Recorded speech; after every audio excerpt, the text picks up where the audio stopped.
ध्यान रखते हैं, अपना ध्यान नहीं रखते। अपना ध्यान रखना शुरू कर दो तो फिर देखो क्या जय जयकार होती है।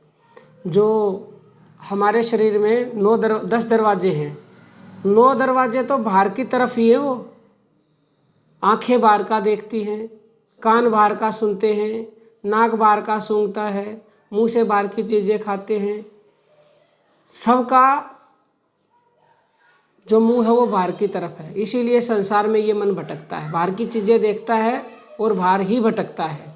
लेकिन एक 10वां दरवाज़ा भी है जो बंद है, और जो अंदर है, जो अंदर की तरफ की चीज़ें दिखाएगा।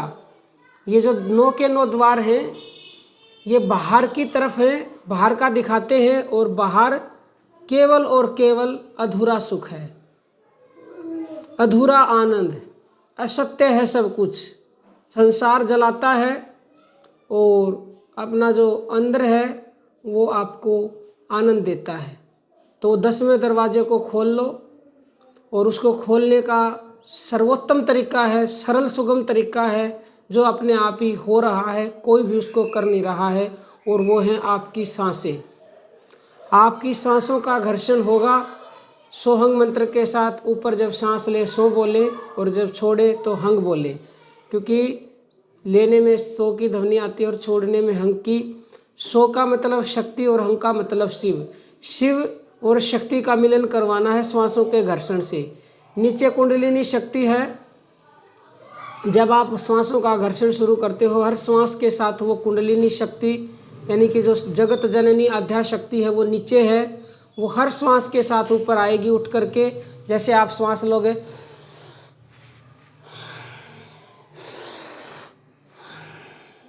ऊपर नीचे वो आती रहेगी, और जब आपकी साधना बढ़ जाएगी सांसों की, तो वो यहाँ आके आज्ञा चक्र पर रुक जाएगी, और यहीं पर शिव विराजमान है।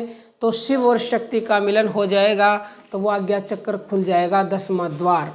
फिर उससे जो आप देखोगे वो आपको सत्य नज़र आएगा, अद्भुत नज़ारे, ऐसे नज़ारे जो आपने आज से पहले कभी देखे ही ना होंगे। तो उसको खोलिए। श्वासों का आप केवल आज्ञा चक्र को जगाने के लिए एक दिन में 2000 श्वासों का यदि आप ध्यान करते हो, 2000 सांसों का, क्योंकि हम एक दिन में 21,600 श्वास लेते हैं। तो हर देवी देवता के लिए अलग अलग सांसें हैं। मूलाधार चक्र जिसमें भगवान गणेश का वास है, उसके लिए 600 श्वास। जो स्वाधिष्ठान चक्र है जिसमें ब्रह्मा का निवास है, उनके लिए 6000 श्वासें। तीसरा चक्र मणिपुर चक्र जिसमें भगवान विष्णु का वास है, माँ लक्ष्मी का वास है, उनके लिए 6000 श्वासों का जप।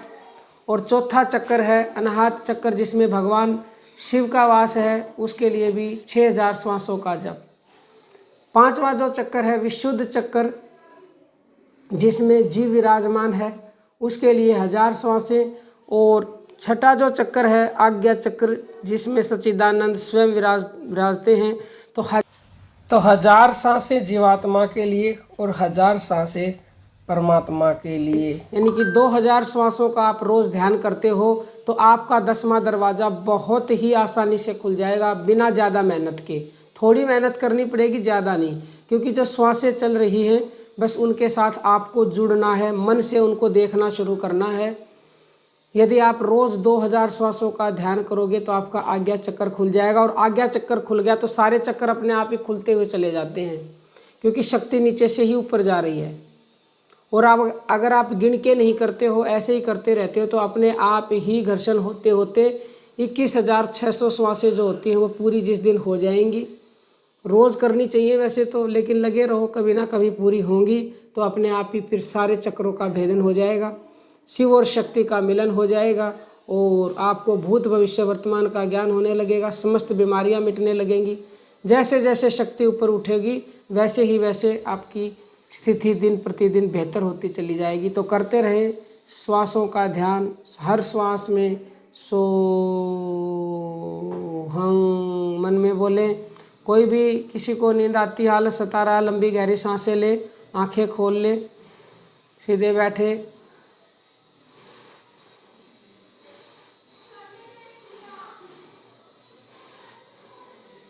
बहुत ही अद्भुत शक्ति है ये प्राण शक्ति, दुनिया की सबसे बड़ी शक्ति है, इसीलिए ये सारे चक्रों को खोल देती है।